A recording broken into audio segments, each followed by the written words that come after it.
I want to talk a bit about the geometric interpretation of the determinant, which I feel is quite left out at A level.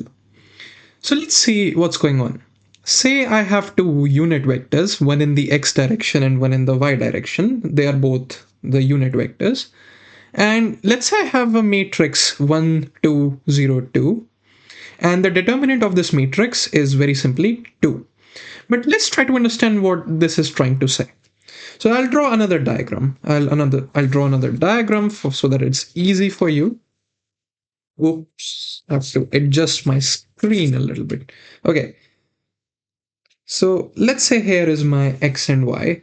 Okay, x and y. This is y and this is x. And this is my a again as 1, 2, 0, 2. And date a is 2 as we figured out. So what's going on here is the 1, 2, the first column says that the unit vector 0, 1 is landing on 1, 2. That's how linear transformations work. The unit vector is landing on 1, and let's call this 2. Okay. And the second unit vector, which is 0, 1 in the y direction, is landing on 0, 2. So it is landing right here, and this is probably your 1. Okay. Oops. Let's just hope this is the right. Yeah. So now question is, what's going on here? If I were to draw a parallelogram again, so firstly, let's realize that this is also a parallelogram, but it's a square.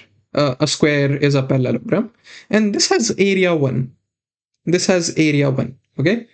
But in this case, where I have a equals 1, 2, 0, 2 and data is 2, if I try to draw a parallelogram, which would look something like this, I would have to go like this, and then I would have to go like this.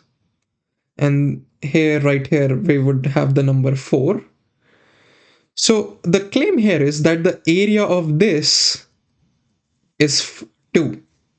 And that's what the determinant means. That after the transformation of vectors, when I draw the new parallelogram, the area gets stretched by a factor of 2. So the area here is 2.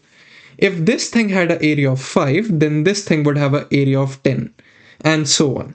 So the determinant tells you the multiplicative constant, which transforms the area of the parallelogram. So in this case, it went from 1 to 2. Area equals 1 to 2. Hopefully that's understandable. In 3 dimensions, if let's say this is a 2-dimensional picture, in a 3-dimensional picture, you could look at what does the unit cube get transformed to. So in the 3 dimension, this would not be the area, it would be the volume. What is the scale factor in volume? Here is the scale factor in area. That's what the determinant represents. Hope that's quite clear.